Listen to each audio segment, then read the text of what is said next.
Hey, BassGeek here. No vegetation, no problem when it comes to a popping frog. And fishing geeks, no matter if it's post spawn, shad spawn, or the bluegill spawn, this popping frog with its unique sound and design will call those bass up.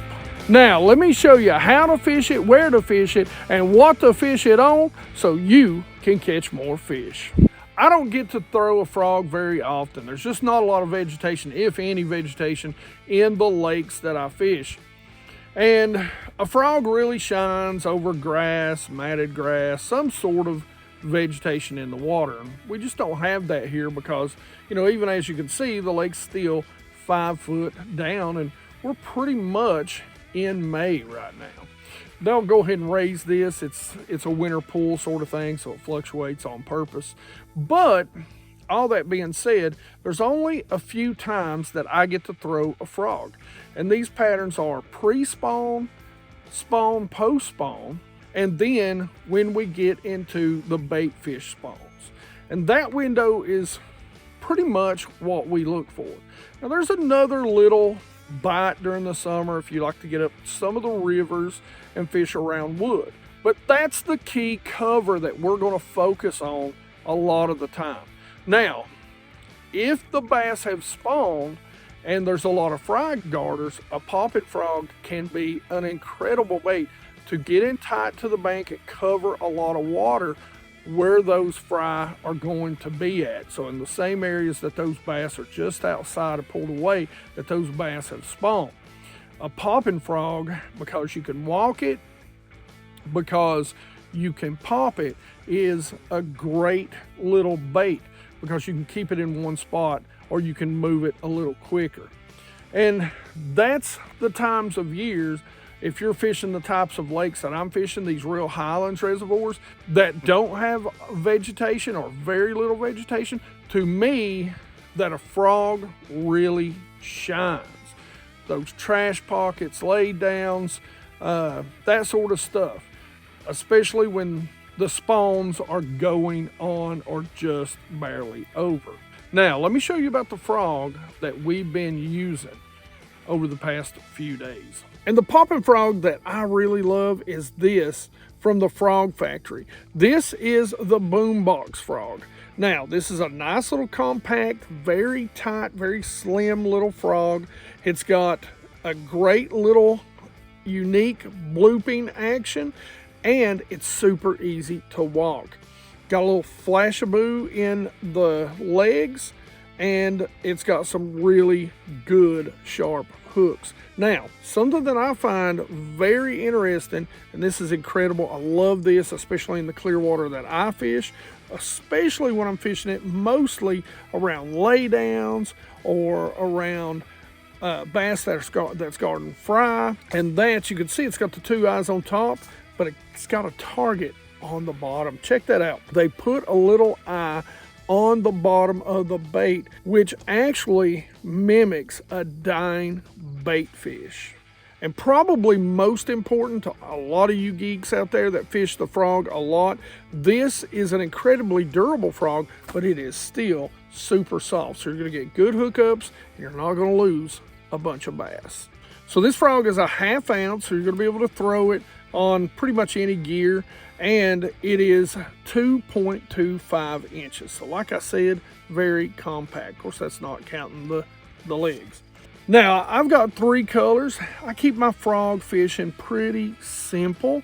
And of course, this is white.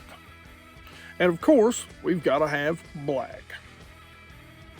Around those bluegill spawns, I like something that's got a brim style color and a little bit of orange around the mouth of the throat. This is Fred's frog. Hey geeks, listen, I've got to give a big shout out to Bass Boat Electronics. They hooked me up. There was a big sale going on. First off, they hooked me up down at the Classic. There's a big sale going on Garmin products, and you guys know I'm a big Garmin fan. And for the others, don't judge me. We fish Highlands reservoirs. I do use live scope. And there was a huge sale going on, and I wanted one for perspective mode. So I picked me up at the Classic a new black box and 34 transducer. They give me a great deal on that, but here's the deal that you geeks need to understand. Bass Boat Electronics, they do trade-ins. So I traded in my 1222 that I had on front for a brand new 16. So if you want to upgrade your electronics, give them a call, look on their website, see what sort of trade-in offers that they'll give you, and upgrade that boat that's needing some new electronics. Again, love them. They're just down outside of Knoxville, Tennessee, just to the south of it. Forget the actual name of the town. Sorry guys, don't kill me for that. But they also do boat rigging, and they do it a lot better than me. I wish I'd let them put that on. That was a job. Anyway, next time guys, I appreciate you down at Bass Boat Electronics. All right, so let's talk about rod, reel, and line setup. Now, if I'm casting around cover where I'm going to be casting into a lot of trees, a lot of brush, you know, we're not really bringing this over vegetation. This is in my situation in the lakes that I fish, we're really targeting brush, trash piles, that sort of stuff, or even just down a bank. I would say if you're starting, use a 7-foot heavy fast action. Make sure you got a little bit of tip to it. Pay attention to the lure weight rating on the rod. For me, this is what I like to use. This is a Douglas Era, or ERA. And what I love about this rod, this is their frog rod, and if you have not looked into Douglas, make sure you do. This is a $99 rod. And I do have a little discount down on the bottom that will save you money on this rod. It is an incredible little rod. It's got a great tip on it. It's a 7.4 fast action. Now, the reason I like a little bit longer rod is because I can get a little more distance and stay back and away from a lot of fish. And that's key because I'm fishing clear water a lot of the time. So staying away, making sure that the boat noise don't spook those fish, because when you're fishing a frog, you're fishing for shallow bass. Now I've got that paired with a Lew's. This is a Tournament MP. They don't make this, but I know which one replaced it. I will put a link to that in the description. Speaking of links in the description, look geeks, we don't do memberships or Patreon because we want to keep everything free, and we want to give all the information we learn out here on the water to each and every one of you. So the best way to support us, and we do get asked this every once in a while, is to use those Tackle Warehouse links. If you go to shop at Tackle Warehouse, just bookmark that link in the description or scan this code and bookmark it on your phone. It helps us, won't cost you an extra penny. Being in clear water, this is probably one of the very few times that I will not use a leader. I like green braid, really love the canine silk braid, but that's not what I've got on here. I've got on some pretty heavy, I think this is 50-pound canine braid. You should check out their silk braid, man. You talking about casting a mile, that new silk braid is insane. And that's the frog setup that I'm going to use for open water. So like I said earlier, you know, I've got 50-pound test braid on here, and you can actually go down if you feel like that's just too much. I mean, you're fishing around pretty sparse cover 90% of the time, but it's one of the few times that I'm not going to put a leader on a rod. I fish a lot of clear lakes, and I really don't like braid around wood, but this is one of the times when I'm going to use braid. And the biggest reason why is because to walk a frog, you really have to hit it and give the slack back to it quickly. So you have to have almost a constant connection with your line, and braid is really the only way to do that. Mono's got a lot of stretch, so it's going to have a little bit too much give. It's going to make it harder for you to properly walk a popping frog or a frog in general. And that's one of my very favorite ways, is to be able to walk this bait. So one of the retrieves, probably my most favorite retrieve, is I'm going to walk this bait up to cover, and I'm going to stop it, and I'm going to bloop it. And then I might give it a couple of walks. And what's great about this boombox frog is that it really does walk in place, so it's not covering a lot of water.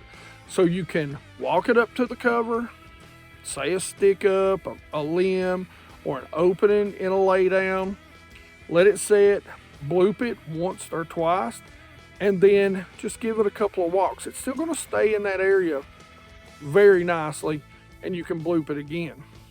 So you're giving this change up in how this bait acts, and that drives bass insane. Now, if you're just walking it down the bank, you just got a rocky bank, you know, I'm just pretty much going to walk it the full time. I might stop it every, 3-4 feet and pop it, but it's pretty much the same thing that we're doing. It's just a stop, pop, walk, sort of repeat sort of deal. Now, when it comes to hook set on these, this is something, because you've got two heavy duty hooks right here, and frog hooks, they're some of the toughest to get good penetration in because they tend to work against each other. So that's why you need a stiffer, heavier rod to be able to do it. Good tip, but a stiffer backbone.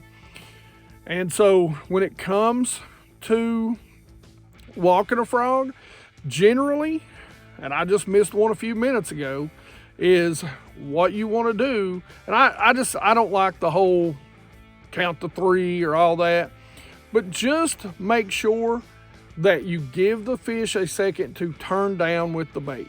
When they turn down with the bait, sometimes you can feel them, but once they turn down, set that hook, set it hard. Don't play them, because again, sometimes these hooks can work against each other. Go ahead and get them to the boat, hop them in. It's just like, we talked about in other videos with jigs and swim bait hooks. Get them to the boat hop them in. Don't wait and play around, fighting them on the side of the boat. Your likelihood of losing them while they're jumping on the side of the boat is exponentially higher than just hopping them into the boat. And if you're fishing tournaments, you're not going to want to lose that fish. You're going to hate it when it happens. Geeks, that really is all there is to using a popping frog. And if you're in open water or you're not around vegetation, man, make sure. If you're around sparse or submerged vegetation, geeks, trust me, go check out the boombox frog by the Frog Factory. You will not be sorry. The thing walks incredibly well. Now, if you want to check out an incredible little soft jerk bait, which it is that time also, that can also be used for a jig head minnow, you need to go check out the hinge minnow video we did not too long ago. Otherwise, questions, comments in the comment section below. Like it if you like it. Don't forget to subscribe. Make sure you ring that bell so you get the notifications when these come out. Geeks, we need your help right now. YouTube is cutting long form views across the board. Even Mr. Beast is down 50%.